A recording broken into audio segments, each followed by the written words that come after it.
rather than trying to get to the other side of the bridge, I needed to become the bridge. That's the goal of leadership. My goal is to provide the understanding, to empower those to cross over to the other side and help them become better than me. That's the goal of a leader. What is going on, L&M family?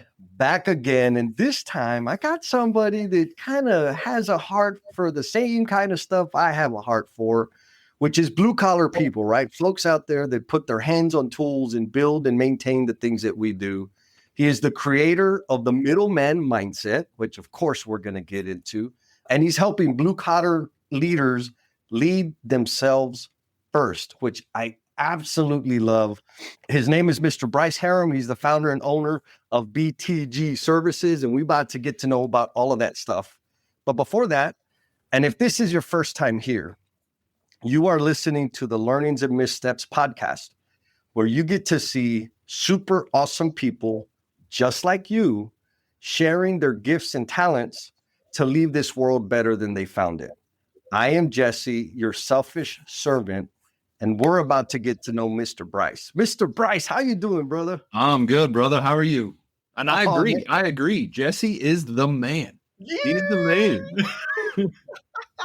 You know what? You're my favorite guest ever. How's that? Like already. Right I'm going to go back and watch every episode. Make sure you haven't said that before. Well, it might be some editing that has to take place between now and then. But yeah, man. Oh, man, I'm glad to have you on here. And so, Thank you. Yeah, man. I like to start with a simple kind of teaser question. And so we'll start with the softball question. Why does someone have to learn to lead themselves first? Ooh, I don't know. I don't know if that's a softball question. That's a deep question, man. I'm gonna start with why I decided to lead myself first and how I figured that out. And it came down to, I'm a middleman. Okay.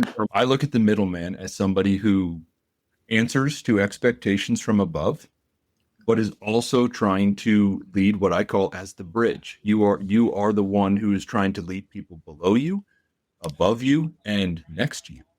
You're dealing with it from all sides. And if you're not careful, those pressures, those challenges eat you up. And for me, they did that. Yeah, they did that 100%. And it happened at a time, honestly, and we can go as deep as you want into it, but let's go. In a time that was the most financial success I had and the team had. I had everything on paper looked great, but I was drowning. And the only way I knew how to solve the problem was to drink the pain away. And I just started. I mean, it's so common in this industry because it's such a norm. I would come home and I would drink to forget, and I'd wake up and I'd do it again. And it was easy to justify it because everybody does it. And in a time when things were going well and the team wanted to run it back and everything was smooth at the end of the season, I was ready to walk away. And I told the team I was done. And if that was the way it was going to be, if that was the way it was as the boss or the leader of that team, I said, I want no part of it.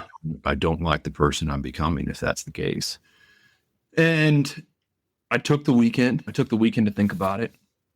And I started what I now call my why journal today. And it's where I dive into, rather than deal with anxieties or stresses through drinking or whatever the case may be. Nicotine was also extremely bad for me. And I started going into journaling, in the why journal specifically, to dive into the root cause of the problem, to get where I needed to go. And when I got down to that weekend, I started my why journal. It's the first time I ever started it. And I wrote, why do you love the industry? And it came down to the people. I know you and I have agreed on this before. It is the people. And I've said it before. I'm going to keep saying it. We are dysfunctional in the absolute best way possible. Now, I was just speaking with a friend this morning, and we were talking about it, how I personally, I might be biased because this is my industry, but I don't know of another industry that you get such a widespread demographic of people Yeah. from office to field and everything in between, backgrounds, second chances, third chances. Heck, we even got fourth chances, fifth chances, whatever it is.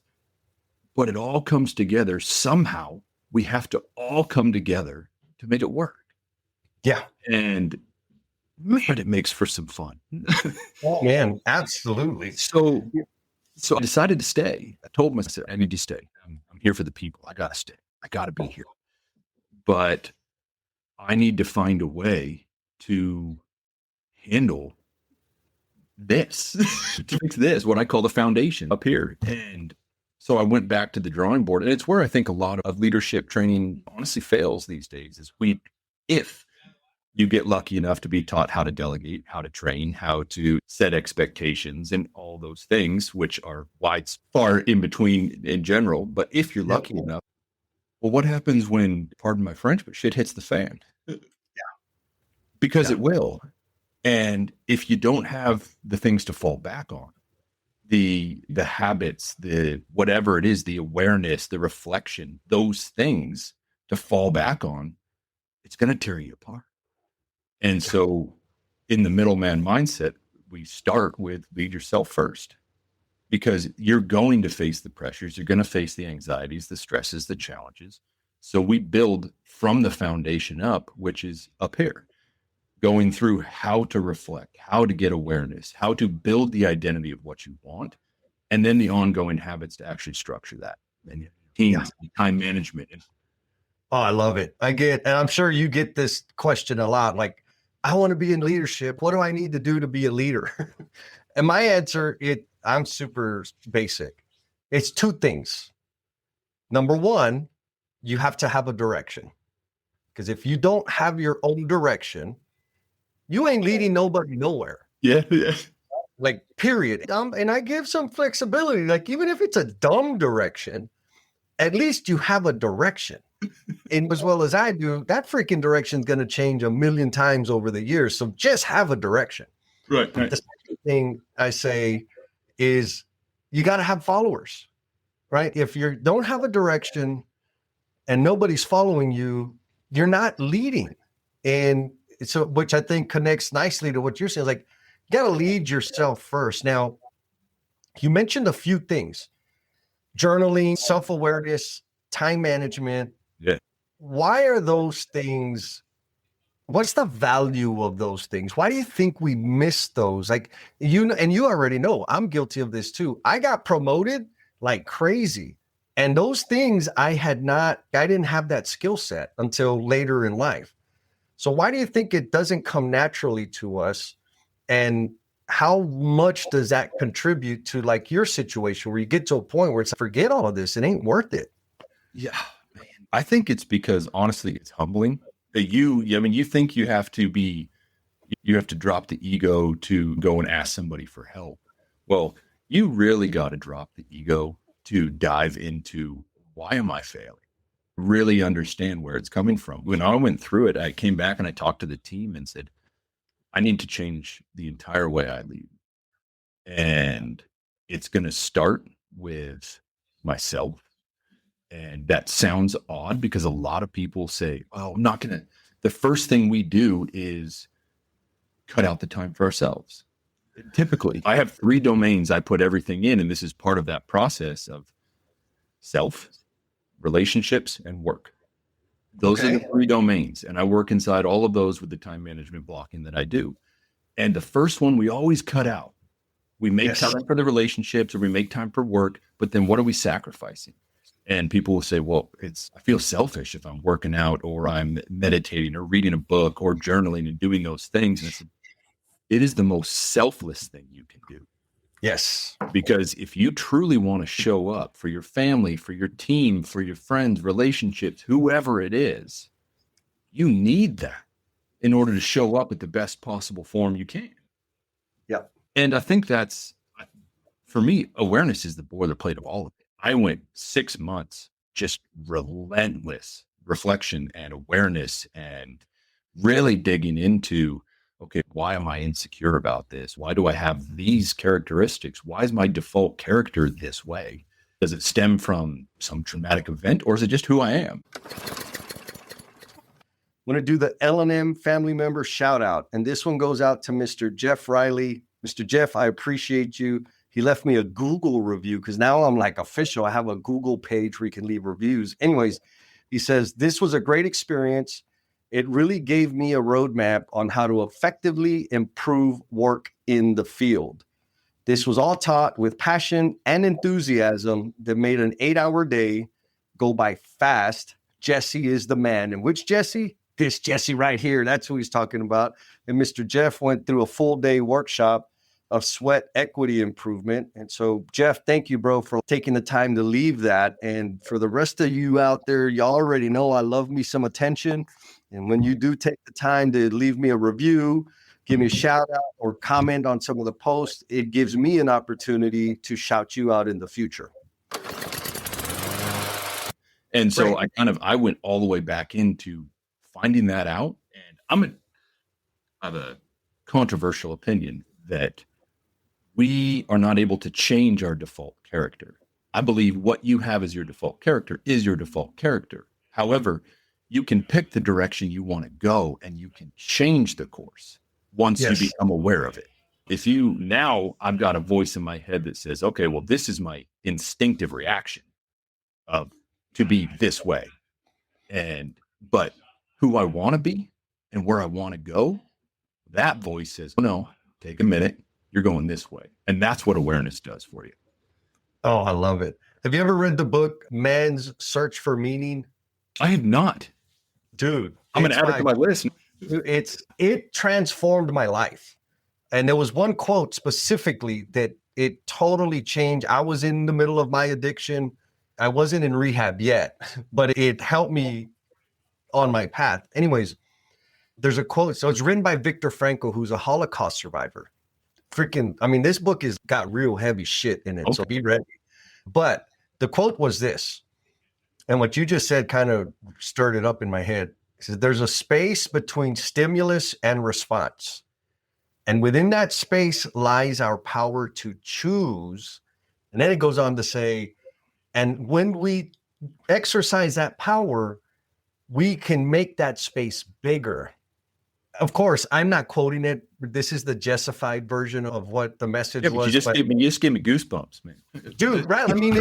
And like when I was reading it, this is coming from a dude that like survived these camps when everybody around him was dying. And there was no hope. And he made it through, but his mindset was what helped him. And I remember like thinking, man, at this point in my life, I was drinking because of everybody. It was their fault. The guys pissed me off at work. The GC pissed me off. My ex it was everybody else's fault. I honestly functioned as if I didn't have a choice because my default, like you pointed out, my default was to numb myself with alcohol and anything else really back then. And then I was like, wait a minute, it's not their fault. I'm just not choosing. It just totally freaking rocked my world. Once you're capable of realizing that almost everything is a choice.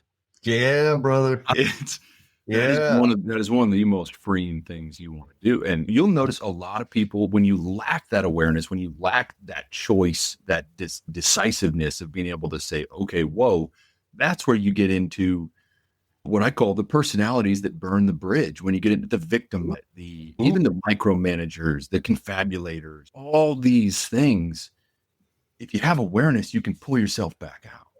Yes. But when you don't, you sit in that lane, and it's no surprise. We are fucking stubborn as hell. Yes.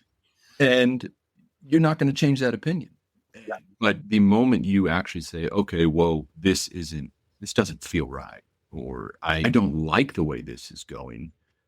I want to change who I am or who I can become. Now you can make choices. And that's one of the most freeing decisions you can do. 10-4, man. Okay, you said a word that I never heard before. Confabulators. What is Yes. that? Tell All me. right. This came from, I first heard it from Miss Brene Brown. So Dare to Lead, she's wrote multiple books, but Dare to Lead was the main first one I read from her. And she talks about confabulations and confabulators. Okay. And it is one of my 10 personalities that burn the bridge. Don't ask me to recite them all because I can't remember them off the top of my head. But the confabulator is one of the most dangerous ones, honestly, because we all have a narrative we tell ourselves, right? We all have something, a story that we shape in our own mind. And when you're doing that, the problem is that can be negative or that can be positive. And that's where that awareness comes in. But when you take a partial truth, so you take like let's just say 75% truth, and you mix that with what you assume or believe to be true. The problem is you have a basis of, okay, this is right, but you have a narrative you shaped. If you have a negative narrative about the situation in general, then you are going to form the conclusion for that. So without the evidence, you create what the problem is. And you create that in your head. And one of the biggest problems about it is it's very hard to detect because people truly believe it. You're not lying because you believe it to be true, but it's also very believable. And so if you are a person of influence on the team, let's say a foreman or superintendent or a project manager or worse, owner, CEO, whatever it is, you have people following you and you are making an impact. You're influencing them all the time. If you carry that narrative, now they buy into it. Yeah. And pretty soon you have a whole team that spreads negativity that spreads like wildfire. Yes. Okay. Got it. So confabulation is partial truth, justification of something and finding reinforcing data to say this is true, this is because there is some truth. Yes. But it's not all entirely true. And then it kind of becomes my scapegoat to hide behind and say, well, because X, Y, Z. And the only way I have found to truly break it down, if you're trying to discover, okay, if something feels off and you're like, well, is this a confabulation, for instance? If you ask enough questions and you come into it I would say lead with curiosity and you start asking, you will notice that there's no evidence. There's no documentation to back it up. Yes. And so then it's like it's obvious. Well, it's not obvious. Where do we find out? Is the company stealing from us? Well, obviously. Oh, cool, man, show me where they're stealing. Well, I mean, I just know it. Okay. So you get into that part of it. Yeah. And that's when you can start to tell. And so if you can train people and teach people how to ask those questions to figure that out, and especially the young influenceable, is that a word? Influenceable people, the people who, are getting influenced to question, that back a little bit, then they'll start to understand and they'll start to see it. Love it. So I have a cheat code that I want to run by you, see what you think. It's specifically around challenging and testing our assumptions. Because I believe like the majority of the frustrations and irritations that I experience come from uncommunicated expectations and unsecured commitments, period. Now that happens because of assumptions, right? Now, Amen. But here's the cheat code. For me, the flag that I pay attention to say, oh, I think I'm confabulating. That's a new word. I'm going to abuse the hell out of it. It's a new word for me. Anyways, when I say should, they should have known, that shouldn't have happened. Anytime I say the word should, I got assumptions in there somewhere, clearly, because I had an expectation that they would deliver something in some time frame and they didn't. And I can't articulate, I'm expecting that to be in my hands by 6 p.m. today. Yes. I will say, I should get it like sometime, like they should be sending, they should know that I needed it. And damn it, there's an assumption, there's an uncommunicated expectation and an unsecured commitment. So the cheat code is when I use the word should, that's the flag to say, hey, dummy, you need to check yourself. What do you think about that? That is fantastic. I honestly don't know. I mean, I agree with you. I would be as bold to say that I'm a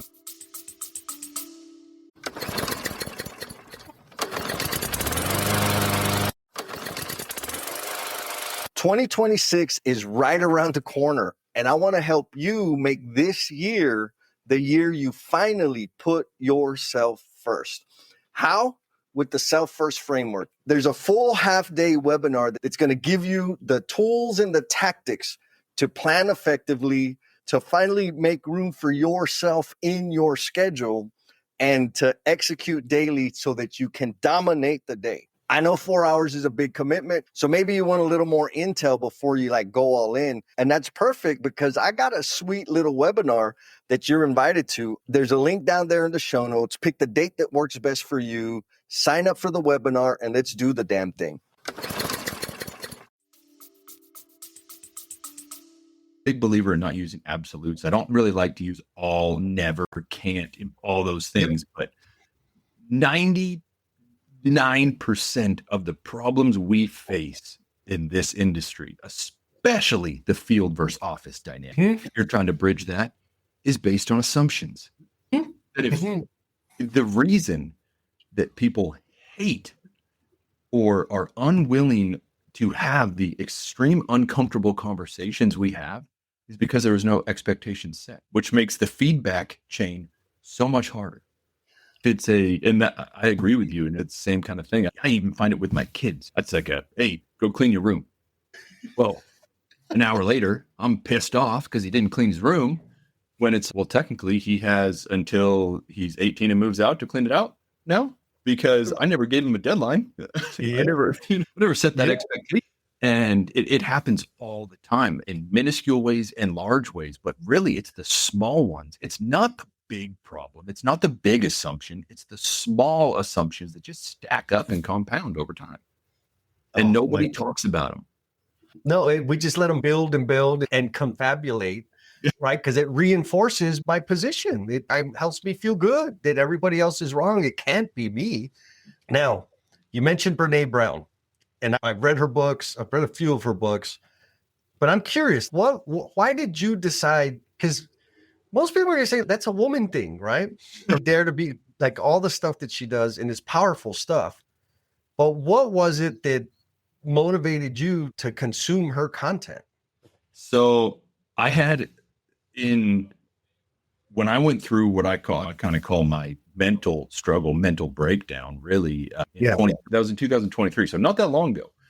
Yeah. I hadn't read a book in 10 years, over 10 years, probably. Yeah. And I almost thought it was like the cool thing to do to not read. I really like to go talk about that. But it's as ironic and crazy as it is, I went from extreme ownership to dare to lead. Right.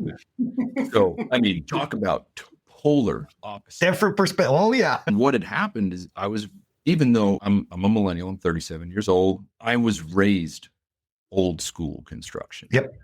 That emotions are no. Vulnerability, that's worse than dropping the F-bomb anywhere. You ain't doing that. You can forget, you're having a bad mental health day. Cool, work harder and work it off. And when I realized, so 22, my first year as general manager, I failed completely, terribly. And we can get into that one too if you want, but I failed. Right. And that led me into saying, okay, my whole goal of chasing the title was wrong. Rather than trying to get to the other side of the bridge, I needed to become the bridge. That's the goal of leadership. My goal is to provide the understanding, to empower those to cross over to the other side and help them become better than me. That's the goal of a leader. Yeah. That's the goal of being the bridge. That's what I think is the middleman. And so when I came out of that, and then I dove into 23, where we had success as a company when we turned it around, but mentally I didn't know how to handle the pressure that I had put on myself for it. Then I came out of that and said, all right, now I'm set. I've got my mindset right. I've realized that what I did know isn't necessarily the I don't believe is the best way to lead, because it's not me. I was trying to be something I wasn't. And I started, of course, with Extreme Ownership. That was the book at the time. It was just, hey, read this book. Good one. Heck.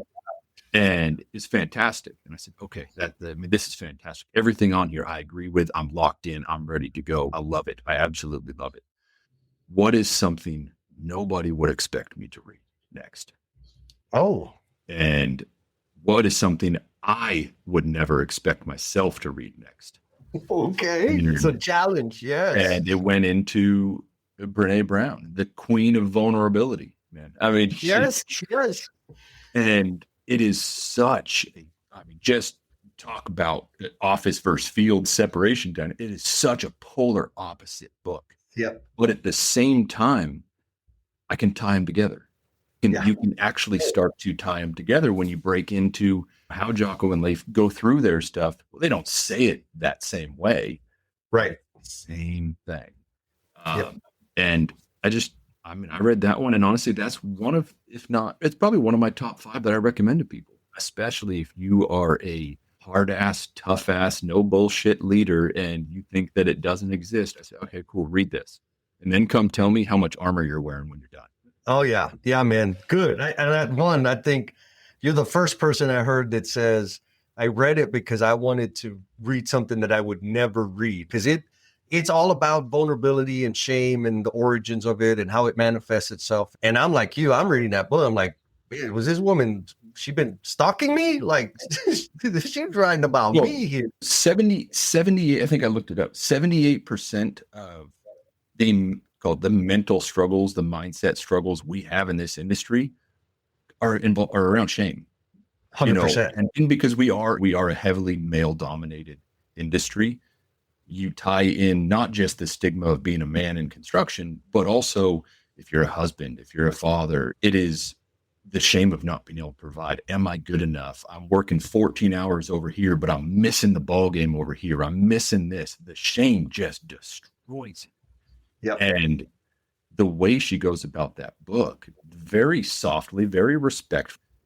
Yeah, totally. No, it's trans. So folks, L&M family out there, if you are struggling with like the way I think about it is maybe the best way to describe it. Before I read that book, I was blind to how much effort and energy I was putting into living up to these expectations that were confabulated, right? Like I said to myself, my boss expects this, my girlfriend expects this, my family expects this, and I got to do that. I got to fulfill that.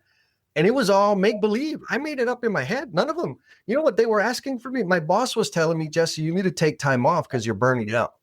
My exes were telling me, Jesse, I wish you would just kind of relax and spend more time with me. My mom was saying, I wish you would visit me. Nobody was saying that I needed to get the big new sexy project and beat the budget by 20% and have all that was all in my head. You were telling yourself what you should do. You got it. You got it. You nailed it, bro. And then when I read that book, my motivation was somebody told me, Jesse, you are the absolute least vulnerable human being I've ever met. And I said, no, I'm not. And then I read the book, like, okay, maybe she was right. Because I didn't really understand. I was like, vulnerable, that's a weakness. Why would you be vulnerable? That's not smart. That's just not strategic, right? Mm-hmm. Anyways, on the back end of it, helped me continue or down the path to remove the armor and really just show up as I'm intended to be, which is so much more fun. Now, so Extreme Ownership, love the book, amazing. And again, that's another one of those keys of when I own everything, when I take ownership of my part, right? Because every success and every failure that we have contributed to it, period. I'm not saying it's our fault or like you contributed to some degree. We have a role to play. There's a role to play in it. Yep. That's it. And taking ownership for that part gives us the power, back to Viktor Frankl, right? Gives us the power to change the direction or make the different set of choices that we need to make to get to where we want to be. When we own our part in it, not saying it's all our fault and nobody else, no. just own your part. I have a buddy, Sean Moran. He's like, Jess, he coaches people too, like his full-time job. And he's like, I'm trying to help my team understand that at the very least, every problem you're experiencing, you're at least 1% of the problem. And I'm like, amen, man. But some of them even fight that. I'm like, yeah, I know it's a journey. People have to get there. So you mentioned a couple of times this thing between the field and the office.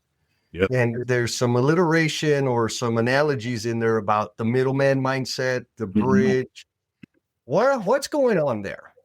So, I mean, everybody by now has heard, everybody, there it is, but the absolutes, I assume majority of people have heard the phrase bridge the gap. And people take it in a wide range of reasons or beliefs on what that truly means. But in my opinion, the person who bridges the gap is the one who takes the time to understand both sides. It's all about perspectives. It's all about, it's not, okay, you got side A and you got side B. I'm the one who brings both of them together. So the part of being the middleman is you have to have a desire for everybody to win. Everybody wins. It doesn't matter if you don't like the person.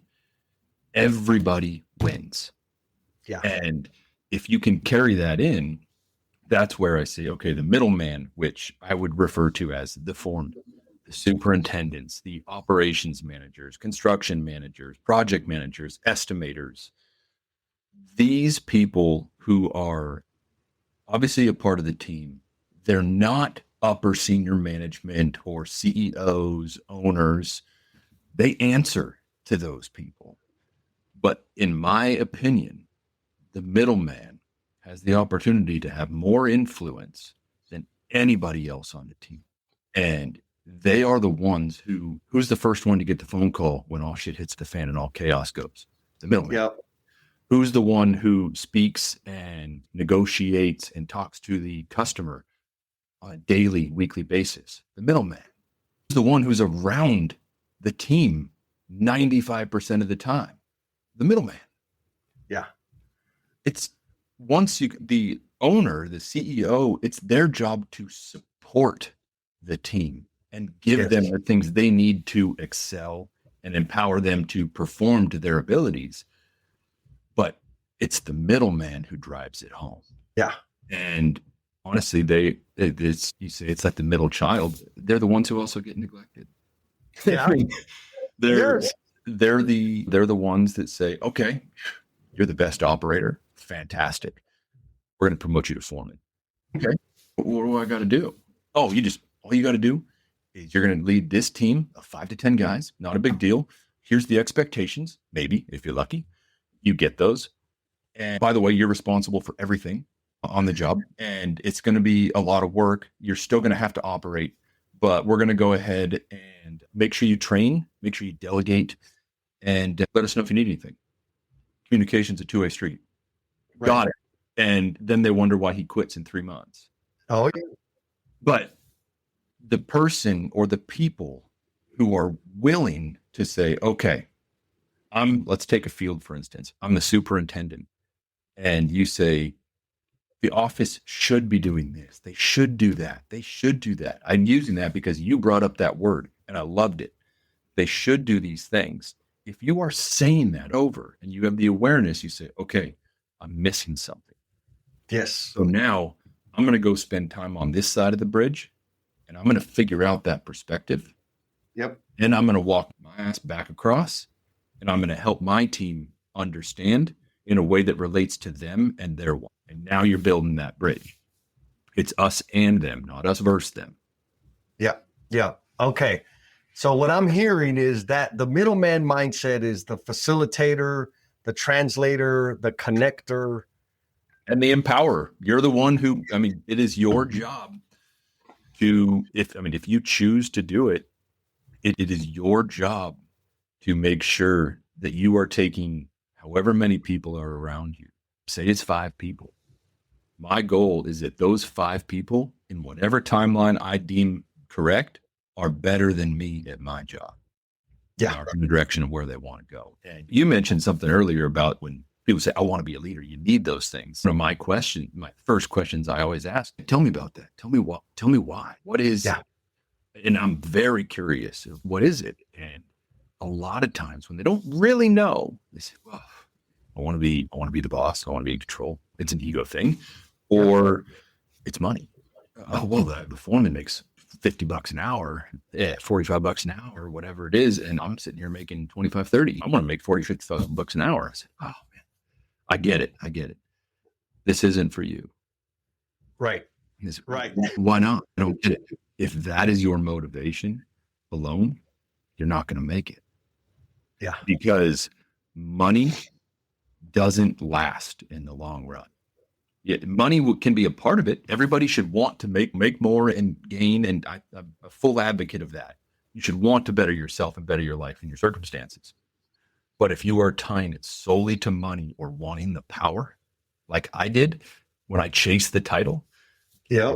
you're going to fail. You're going to fail and it's not going to stick. Yeah. You'll lose yourself. I mean, I've been there. You and I, very similar stories. Chasing, like those things are so, this is going to be like counterintuitive for a lot of folks. It's so easy to get the raise and get the promotion, but it doesn't fill that void of fulfillment and that sort of thing. So yeah, man, if it's just about money and a title, like it ain't worth it. Not only will you fail, it ain't like that title and the money you think you're going to get that's going to change your life. It ain't. And the amount of work, and maybe more accurately, the amount of failure that you're going to experience jumping up that level, if you don't have a real deep, meaningful reason for it, it'll break you. Am I wrong? I guess my one sentence pitch of the middleman is the one navigating expectations from above while trying to lead others below, across, and above as the bridge. That's the middleman. And if you're going to do that, now I say it quite often that owners and CEOs are up here. Owners can do that too. But there's companies, you have companies where the owner is in the mix on the day-to-day basis. You may be the middleman. You may be that bridge while you're building and while you're developing. It's absolutely opportunity there. But the one thing it takes is, besides I said everybody's got to win, is you have to care more than everybody else. And people have always told me, don't take it personal. Fuck that. It is personal. It is personal. Now, I'm not saying go cry about it if somebody teases you or hazes you or gets all up in your Cheerios. That's fine. That's part of being a family. That's just part of what we do. Right. But it is absolutely personal. If I lose somebody from the team that I love and care about, that's personal. If I let them down, that's personal. The reason if you're lying there, and I hope there's somebody listening to this one, you say, if you're lying in bed and you're laying at the ceiling, wondering why, or you're ashamed, or you're thinking about the 10 people you just had to let go, good. Yeah. Because it is personal and you need that to really bring it home, in my opinion. Oh, I agree. I mean, I've done my share of terminations. And even the ones that I was waiting for the day to terminate them, it still didn't. It still bugs me because I impacted that man's life, the life of his family, his kids, if they had kids, if he had a wife. It is not a small thing. You're right. If it doesn't stay with you, there's some introspection to be had. So you started the BTG movement, right? And I love the middleman mindset because it absolutely is a mindset that's coming through loud and clear, not like a title, you're the middleman, but middleman mindset being the connector, the bridge. Mm-hmm. So, but what have you learned about yourself since launching BTG? Okay, maybe the first one was a softball question. Yeah, they're getting deeper now. I have learned probably more than anything that when it comes to being a leader and truly wanting to make an impact, the number one thing we can strive for is being authentic. Okay. And it becomes, I spent years young growing up with a fear of what others thought of me. And it dictated, I mean, I would be what you call a chameleon. I wasn't the jock. I wasn't the popular kid. I wasn't all these things, but I could go into any group and adapt. Mhm. And I did it to make people like me. Yep. And what happens is you start to be nice and you start focusing on being nice instead of being kind. And there's a big, Oh yeah. and when I dove into this process, it was okay, well, if I'm going to lead in this way, if I'm going to do these things, and if I truly want to make an impact for people, who am I if I'm not going to be me?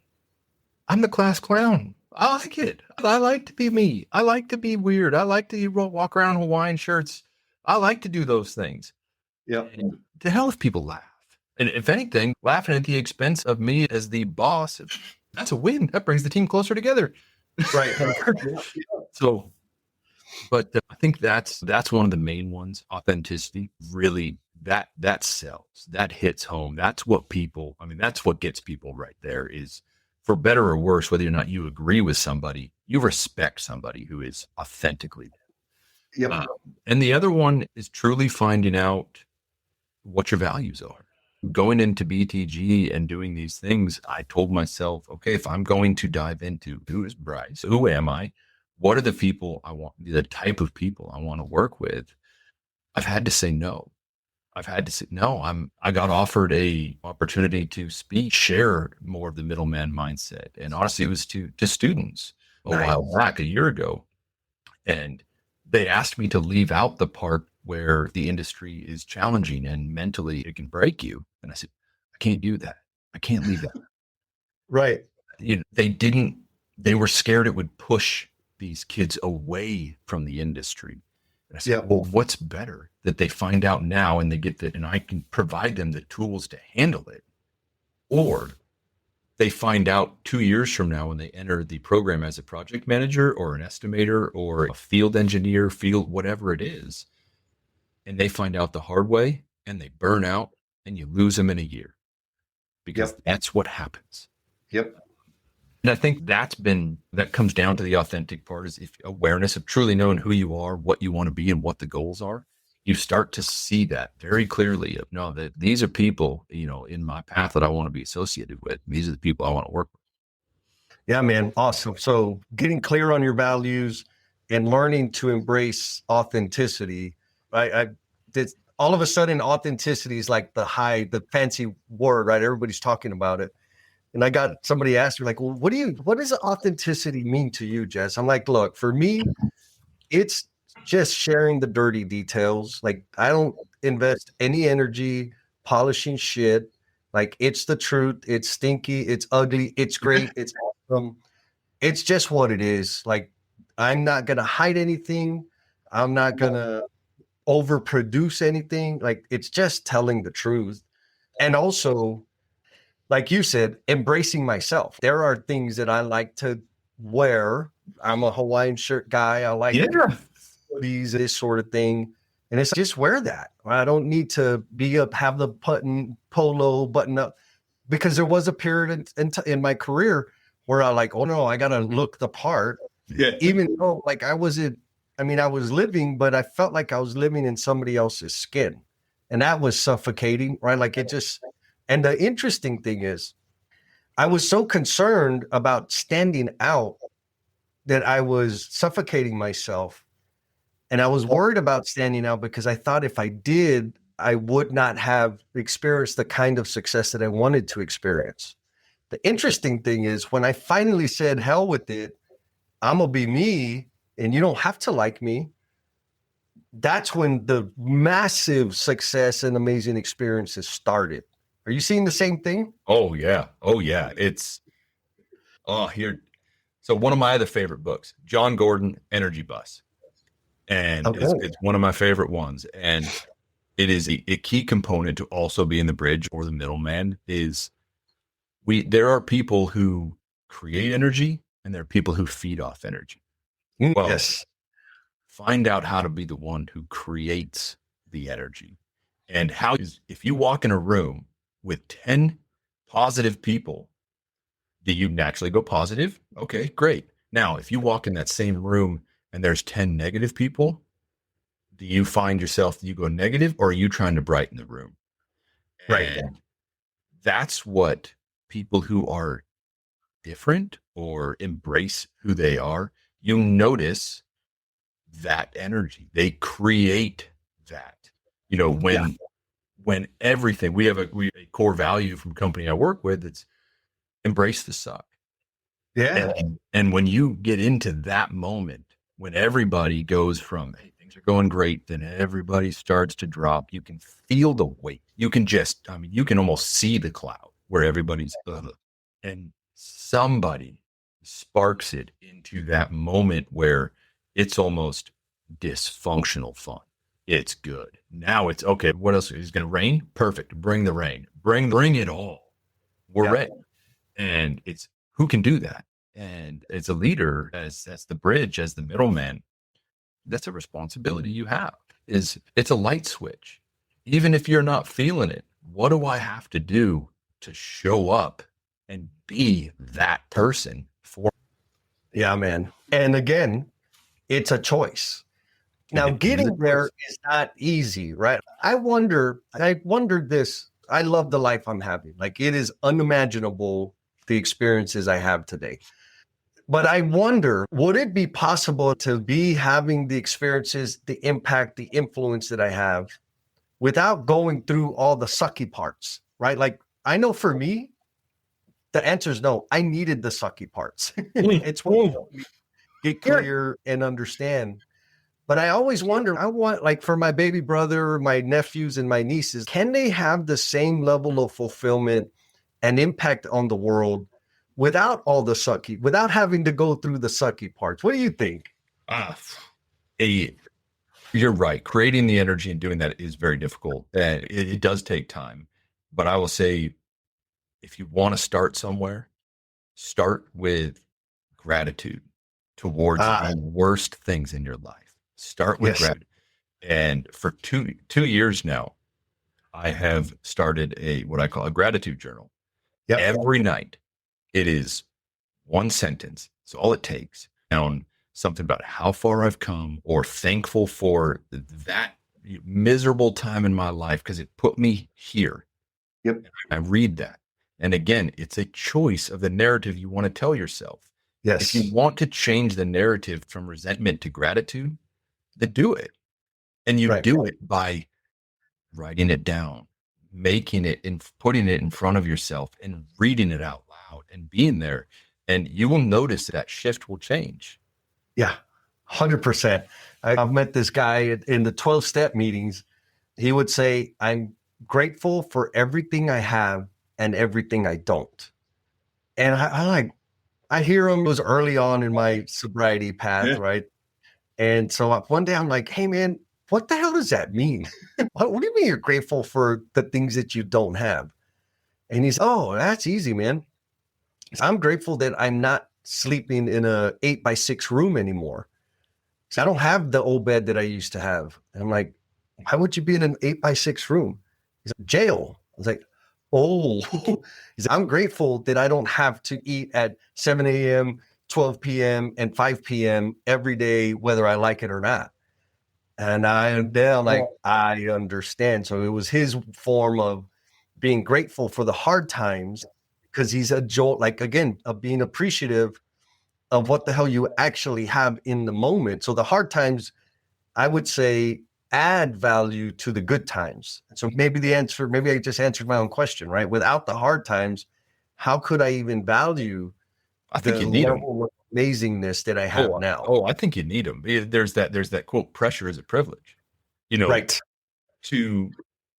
I go out and I'm blessed to have the opportunity to help a team through a hard time, or come to a solution, or help an 18-year-old new hire in the industry line out a path that gets him, whether it's here, whether it's with me, whether it's not, that gets him where he wants to go. Yes. It's a pressure. That's a privilege. I'm grateful for all that. I went through this exercise with a lot of things. My dad passed away in 2022, same year that I was struggling with Yeah, all. that's a lot. Yeah. And just earlier this year, I said, that's one of the things I write down that I'm grateful for. My dad passing away, it was for a year prior to that. He was in assisted living and then hospice. I drove to see him 4 hours every week to see him for a half hour because it was during COVID. So they only gave me 30 minutes. Yeah. We had the best conversations and connected on a level that I haven't talked to him probably ever in my life. Right. In Right. that year. And as sad as it is, I don't know if I ever would have had that conversation with him, if we would have gotten to that level, if that hadn't come. And so, yeah, I missed the heck out of him and I'd traded to have him back in a heartbeat. But I'm thankful for that time that we had to connect and to get back to father, son, and not even just that, friends, really understand kind of where he came from. Yeah, man. So there you go, folks. Gratitude, baby. It'll change your world. And maybe this is going to sound a little crazy to some people, but when everything sucks around you, that is a great time to be gratitude. One thing, what are you grateful for? What could you be grateful for? And it'll just start changing your perspective, changing your energy so that you can better contribute, right? Because that's what we're here for. We're here to serve others. Now, I'm going to give you a heads up. I do have a hard question, but I'm not going to ask it yet. Okay. Before we get to the hard question, if somebody's interested in this middleman mindset, being a part of the BTG movement, how do they get involved? Where do they go? How do we make that happen? Well, number one right now. So I launched BTG in 2024. And until then, I've just been kind of working one-on-one with clients and working with their teams individually, doing that stuff. And I still do that through one-on-one meetings. But 2026, I'm looking to launch what I call the Middleman Mindset Academy. And it's probably going to be eventually, I want it to be able to be an online program that people can actually work through on their own and tie into bringing me in. Also, it'll be workshops that I can provide for teams in general, coupled with one-on-one coaching through the process. And then it might also be an option of for those individually who want to be a part of it or for financial reasons, being able to join an online community that we kind of once a week, an hour or two, where we go through the steps. And we do it over a 12, 16-week time period. Nice. But the LinkedIn, easiest way to do it, honestly, on a risk of it all, call me, 509-899-9731. Call me if you want. And LinkedIn is probably the easiest way outside of that to get in contact. You're welcome to put my email address on here as well. That, we can post that. They can see that. I believe this is needed in this industry. And it's not just the capabilities of leading ourselves first. It's understanding there's the process of the academy. What we really kind of work through and outline is you start with leading yourself first. And then we go into the path to becoming the bridge. And it always starts at the fundamentals. And nobody wants to touch the fundamentals. But we start at the fundamentals of what it means to bridge the gap, which is, how do I gain the bigger picture? How do I understand the perspectives? How do I find the common goal? And how do I start to lead people across? And then it dives into the things like creating energy and how to do it, going into the things that I believe where we severely drop the ball in this industry, which is, how do we set and manage expectations? How do we get rid of assumptions? How do we delegate? How do we train? And how do we lead? And the only thing with that, as far as leading goes, is you want to be led differently than me. And yes, this one size fits all metric for leadership doesn't work. No. So there's a basis for how we empower and how we lead and how we provide an impact. But you need the tools to be able to discover, okay, well, how do these 10 people individually need to be led? And that's kind of what we focus on and build through that. So in essence, that is the way to do it. I would love to talk to anybody, whether it's individually or the ideal thing would be a small group coupled with the one-on-one coaching inside of that. Wow. Well, and I think you're 100% right in that it is desperately needed in our industry. And it's going to become more and more important. The pain point is just, it's growing and growing, because as well as I do, people are retiring and leaving the industry. So what that also means is people are getting promoted faster than they ever got promoted before. And we, meaning our construction industry, is still doing a freaking miserable job at equipping people with the fundamental skills to lead a team. And you just listed them, right? Delegation, communication, setting expectations, all of those things. It's just kind of like fairy dust. You're just going to know. Well, you brought up, you said, I don't think I directly said it, but I meant to say it. You just brought it up, and I wanted to touch on that one real quick. Communication. I have a love-hate relationship with communication. And I tell people that I hate the word communication because we use it as a scapegoat. You hear it in our industry. Everybody will say we don't communicate. We don't have good communication. We don't. Yep. Okay. Well, what's the definition of communication? It's the passing of information. We actually do that very well, probably better than any industry. We send emails and text messages like no end. We pass information great. Yeah. We miss effective communication. Do you understand what I'm saying so that you can effectively take it and help your team understand? About building that. And when you talk about the younger generation to be older, I'm a true believer in the next generation. I believe they're going to do great things in this industry. Contrary to what a lot of people say, they want to frickin' work. They just need to be led differently. But they grew up in a generation full of text message, full of tech, and old school wins in communication. And this is my opinion. I don't care if it's biased. I'm going to say it. Old school wins. Face-to-face communication trumps anything. If you can figure out how to do it and how to navigate a conversation that's uncomfortable or where you don't have the confidence, but you're still willing to go in and have it. Yes. That's a big part of what we coach as well, is how to physically go through those conversations and how to tell 27-year-old project manager, how do you lead the 65-year-old superintendent? On paper, they're contrary to what the stigmas might tell you, they put PMs up here, but they're not. Field to PM, it's a lateral move. It's just a different side of the team. But age-wise, you're going to go take somebody a year or two in and put them up against some guy 40 years his senior in the seniority category. You don't get to speak to him the same way you would talk to a 27-year-old. It's different. You have to learn how to speak or how you communicate and tell your owner that you don't agree. Because agreeing is going to do nothing but build assumptions and lead to that. So how do you actually navigate conversations with the owner where you disagree or the customer where you disagree respectfully? It's being kind, not nice. Yeah. Oh yeah.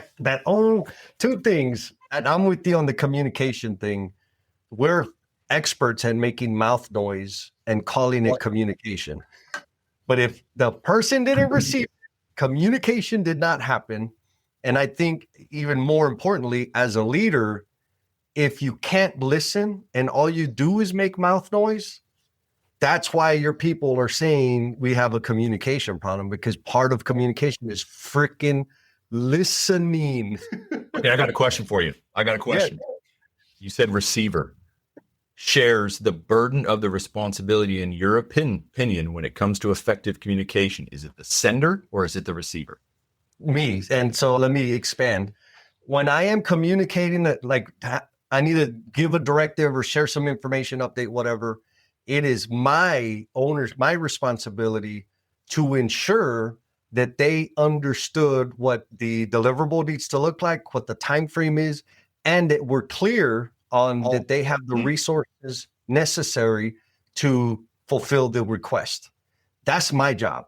Now, when I'm the receiver, it is my responsibility to say, wait a minute, I know you said you want this. When do you want it? What are the distinguishing factors of the deliverable that you want from me? What does good look like to you so that I can fulfill that? And so for me, it's 100% ownership thing to own it on both ends. Now, I will give a leader, and when I say leader, I mean somebody that has formal authority in the organization. if they at the very least own the responsibility of securing a commitment, having a timeline associated with that, and verifying that the individual clearly understands what the deliverable or the end result is supposed to look like. If they've done that, they win. In terms of like the receiving part, and this is, I'm giving people a pass just because of the conditioning that we've had in our industry. If they just shut up and listen a little bit, they get an A+ for me, because there's so few people that listen, that have formal authority, that listen worth the shit. And that's part of, because our industry says you're the leader, you got to have the answer, you give direction, and so people have been conditioned to always be moving their mouth. And so if they just move their mouth less, I give them a thumbs up. But there's we listen to speak rather than listen to hear. You got it. Yeah. That's exactly right. So that's my answer. I may be a little rigid on it, but that's where I love it. I love it. Awesome, man. Okay. Well, dude, this has been amazing. And I'm excited for your answer to the final question, because I'm nervous. I'm a little scared. Oh, it's easy, man. You've had some serious life experience that most people won't even talk about.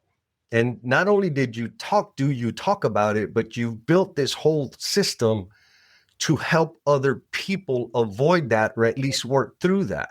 And so because of that, I get the sense that your answer is going to be pretty damn awesome. And so here we go. What is the promise you are intended to be? What is the promise I am intended to be?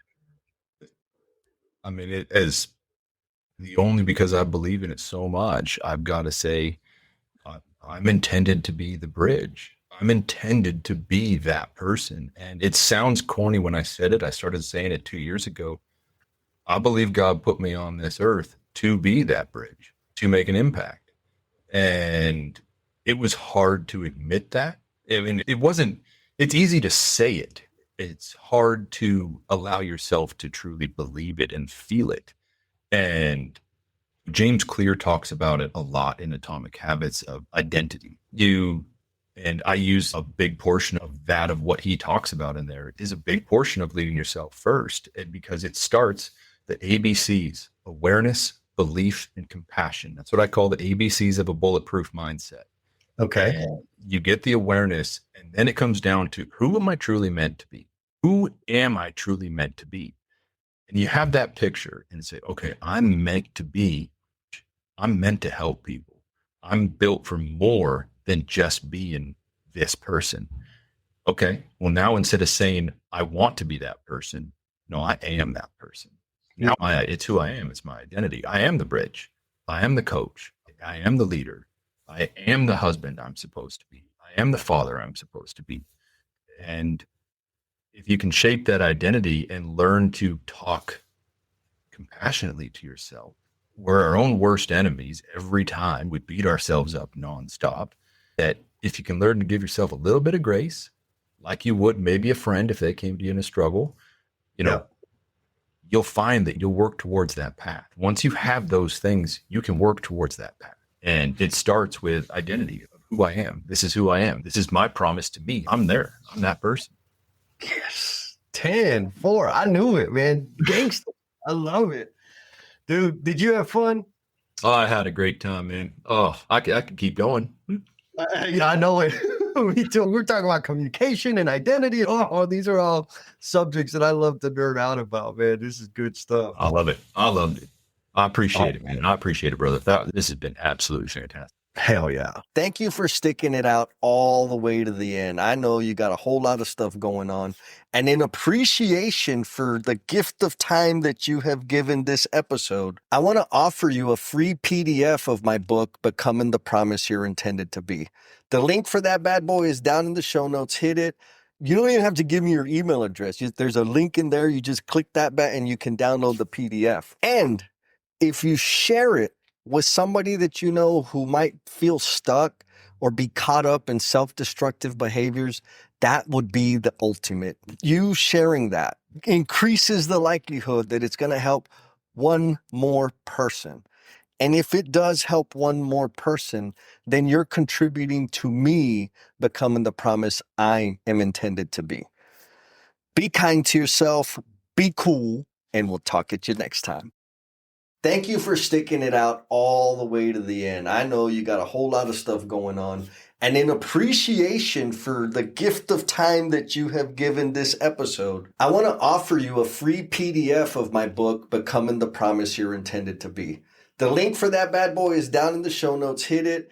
You don't even have to give me your email address. There's a link in there. You just click that button and you can download the PDF. And if you share it with somebody that you know who might feel stuck or be caught up in self-destructive behaviors, that would be the ultimate. You sharing that increases the likelihood that it's going to help one more person. And if it does help one more person, then you're contributing to me becoming the promise I am intended to be. Be kind to yourself, be cool, and we'll talk at you next time. Peace!